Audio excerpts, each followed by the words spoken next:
After 10 days of road tripping through Lake Garda, the Dolomites, Tuscany, and returning it in Florence, we trade in our car for train travel and private transfers, starting with the Italo Lounge. So I'm talking quietly because I want to be respectful of the other people in the lounge, but we are in the Italo Rail Lounge, which we were able to get this upgrade because we actually upgraded our seats to have nicer seats on our train to Naples. And yes, it's one little guy in the background. Kristen's walking around with him.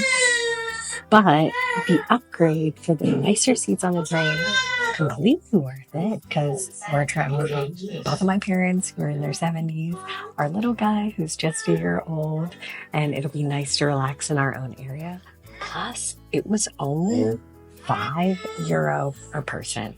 And with that upgrade, we have that own section to ourselves.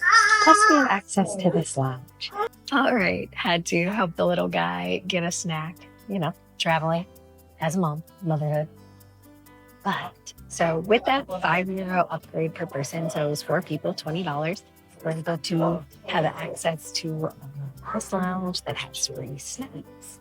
They can make home coffee, meat, espresso, tea, warm milk. They have juice, water, and a plethora of croissants. And it's just nice and quiet, especially if you're traveling with little ones. It gives them a nice place to just sit and relax and stay calm. It's quieter and outside, which is a little bit more hectic. So we are here until they said to head out to the train about 10 minutes early. And I know this looks like a mirror behind me, but it actually does have all of the train arrivals and departure time. So we're going to keep an eye on that and then head out and get on the train to Naples.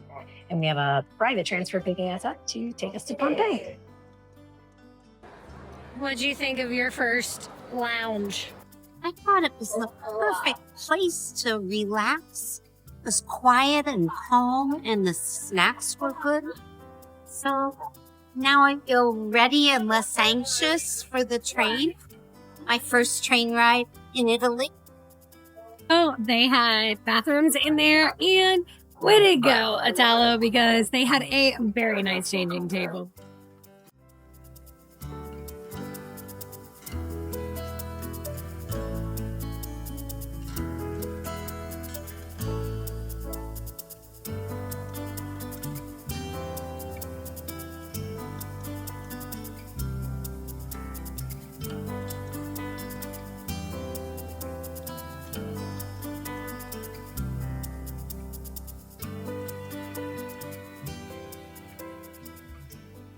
We ran it all the way down. We are in train car 1, and on all of the other trains, train car 1 was the first one in. But on our train, it is the last car. So, heading on the tracks.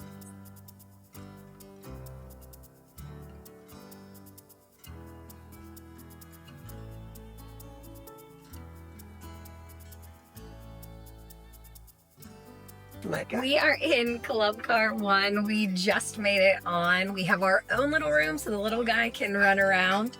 This is absolutely worth €5 upgrade. Yes, we booked early enough to where it was only a few euros more from business class to the suite. So we figured, why not? It's not going to change our lives, €5. So the luxury we get with the little guy, him running around for 3 hours is better than on our lap. So see how it goes. All right, next stop is Naples.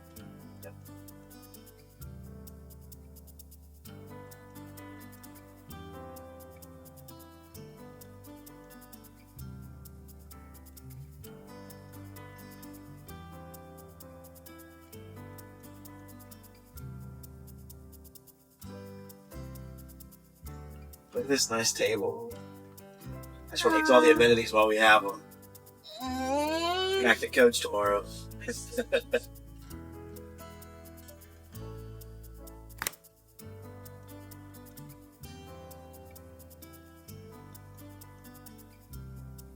As for train bathrooms, this is definitely the cleanest one I've ever been in.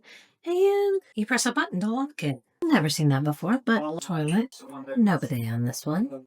A changing table.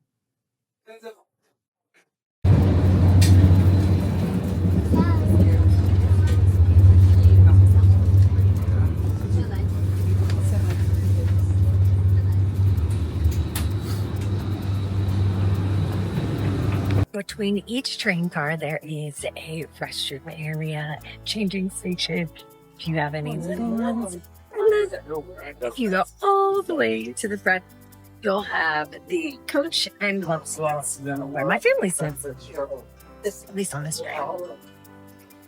So far, they've come around the train and given us snacks twice, and now sandwiches and drinks. And the guys both got ham and cheese, and my mom and I got a veggie one that had zucchini and tomatoes and olives.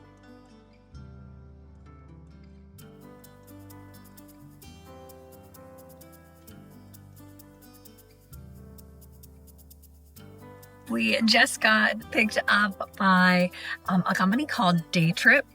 Now, we booked this ahead of time. Our train took us to Naples Afrogala, and Day Trip will actually take us to Pompeii. So all of our bags and everything can stay in the car, and then we'll get back in and head to our Airbnb in Sorrento.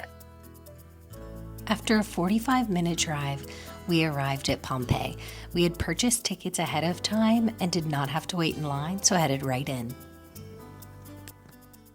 Grace has the Rick Steves audio guide playing right now. This feels like your grandpa that would grab a glass of wine and sit down and start talking history facts to you. It's oddly soothing, but also might be because my parents have just listened to him forever. Pompeii was frozen in time in 79 AD when Mount Vesuvius erupted, covering the city in total ash. And I can't even fathom surviving a volcano eruption.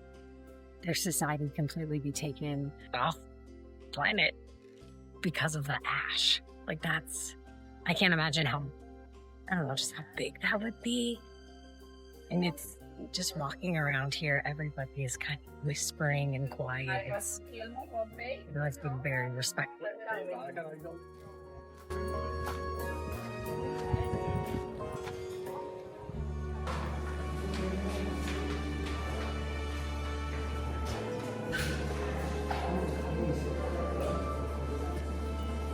We've learned that Pompeii was a pretty sophisticated city. It kind of shows how advanced Roman urban life was.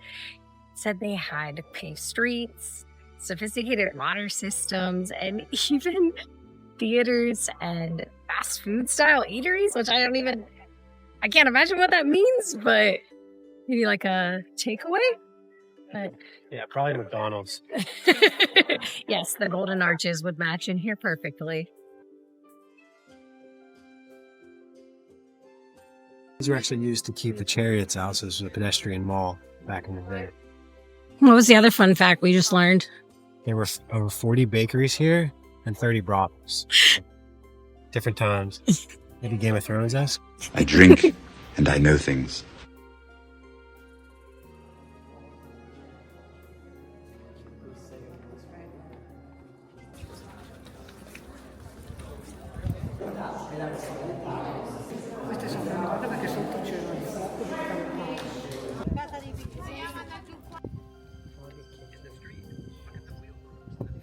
One of the things we didn't realize was just how big Pompeii is. Yeah, it's big.